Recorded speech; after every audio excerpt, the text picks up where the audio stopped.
Hello everyone and welcome to card 1 of my Christmas in July series. I'm super excited to bring you this really beautiful snowy scene using some stencils and some texture paste and a little bit of heat embossing. So let's get into it. Today I'm going to be using the Woodland layering stencils from Tim Holtz. I really like this stencil a lot. I'm going to be using some craft cardstock and this Merry Christmas stamp from Simon Says.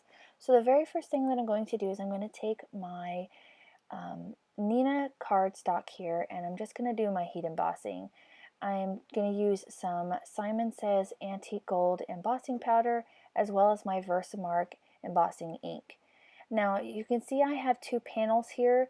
I ended up only sharing one card with you all because the second card ended up getting ruined, so I wasn't able to share it. So if you see me doing some processes where I'm using a second card, you can just go ahead and ignore that. But I'm just stamping this down using that Versamark ink. This is a really nice sticky ink for embossing, and it's one of my absolute favorite inks. And I'm just going to use that Antique Gold embossing powder, and I'm going to heat this up. This is probably my favorite embossing powder, or gold embossing powder I should say, to use around the holidays. I just think it's the perfect shade and tone for Christmas.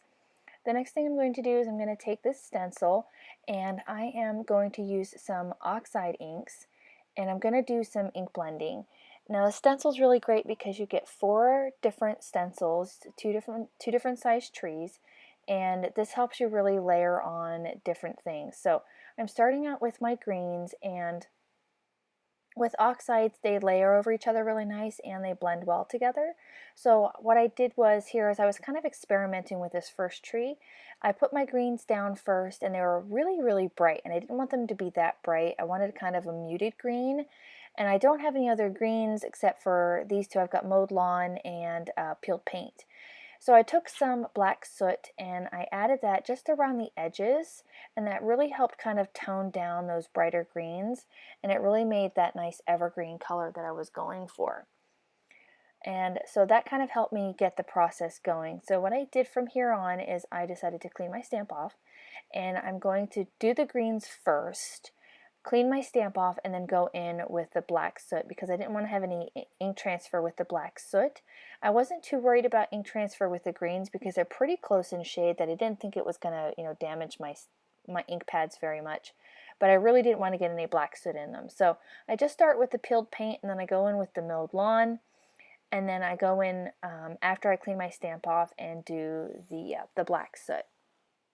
I actually created this card a card similar to this back in 2016 when I first started making Christmas cards.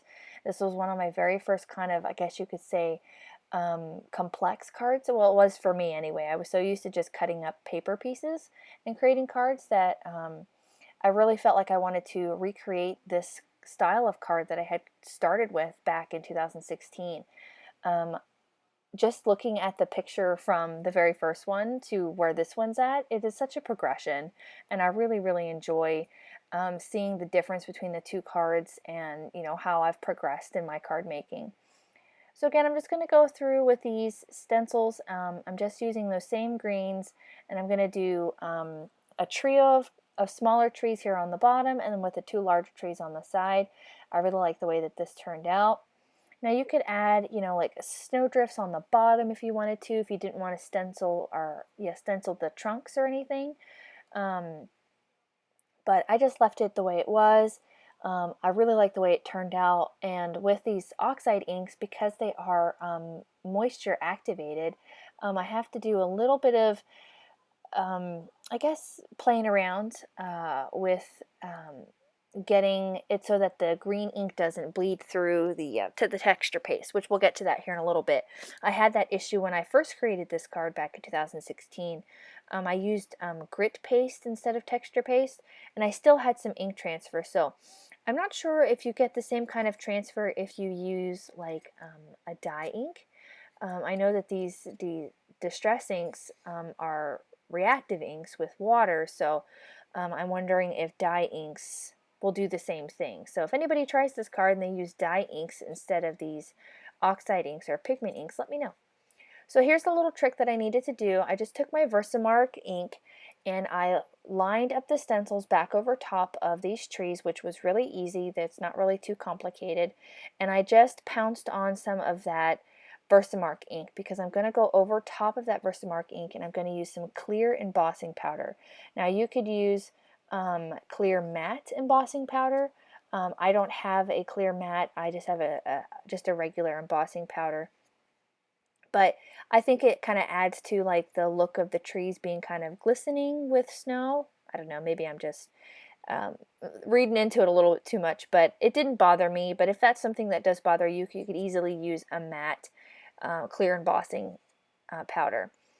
So I just used this, and you can see here that it really covers up that green, and it does help. You get maybe just a tiny bit of transfer, but it doesn't really change it a whole lot. So what's going to happen here is we're going to heat this up, and then we're going to get ready to add that that texture paste. Now texture paste takes a little while to dry. You have to kind of do it in stages, especially when you've got multiple images like this right next to each other. You're going to want to, let the certain areas dry before you move on and do another one. So this is probably the longest process, is the texture paste portion. Like if you didn't want to do the texture paste and you wanted to maybe just do trees and paint some gouache on the top instead of doing texture paste, you could do that if you wanted to make, multiples of these cards. Or, you could watercolor them or something along those lines. But I like to use the texture paste, and I like to make it nice and thick because that really adds that texture that I was going for with this. And I'm just using a little palette knife here, and I'm applying that texture paste heavy enough that you can't see the tree underneath, but not too heavy that it's going to take 100 years to dry. So I'm lining up these stencils very carefully because they are right next to each other, and I don't want to smush the texture paste that I already have down and give those an opportunity to dry. So you're going to see here that I've got it all done. This is the next day. I just went through and once one portion was dry, I went ahead and did the other, and I let them set overnight so we can come back and finish this card. I'm just going to add some 3M foam tape to the back of this panel. I want to make sure that it lays nice and flat. The texture paste can sometimes do funny things to your paper. So, and this isn't very thick cardstock. This is the thinner Neenah. I think this is the 80 pound. And I wanted to make sure it was nice and flat. So I'm just lining it up here with a nice top folding card base. And I'm going to add some finishing details. I'm going to go in with my white Jelly Roll pen in the size 10. This is my new favorite Jelly Roll pen. I've had some issues with the smaller ones where the ink kept getting clogged in the tip and it didn't want to come out. But this one works out great. I really, really like it. I haven't had any issues with that at all. So I'm just going to go around and add some snowflakes here to the background. Now you could skip this step. This card could be finished right here. But you know me, I have to add embellishment and pretties and make it look just like over the top, because that's just me. So I'm just going ahead and adding in these little snowflakes.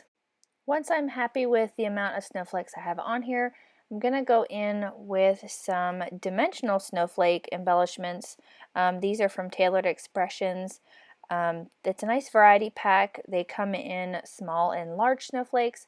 I wanted to just use the smaller snowflakes on this one. I felt like maybe the large ones would kind of be a little bit too distracting. I didn't want to take away from what was happening here. And I have a tendency, I really like to do odd numbers of embellishments. I just feel like anything even numbered is going to make your eye go funny. And for some weird reason, I kept adding even snowflakes, and it was driving me absolutely crazy. And I kept adding them in like lines, and I couldn't figure out what I was doing. And I kept looking, and I was like, oh, those are in a line. That looks really weird. And like I made like a V shape with these snowflakes, and I was like, okay, so now it's an even number. So okay, so let me add a couple more snowflakes, and it'll make it go away. And then I kept adding even numbers, and it kept driving me crazy. I don't know if that's OCD or if that's just, I don't know, but it was driving me absolutely crazy. I eventually got a happy medium It's probably too many, but I like the way it turned out.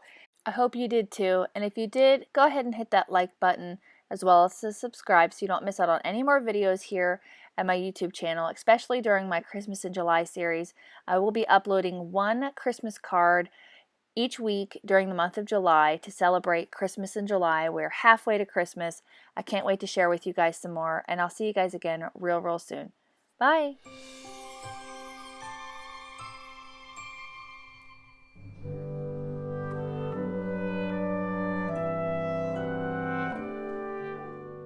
On screen, I've got a few videos that I think you'll enjoy.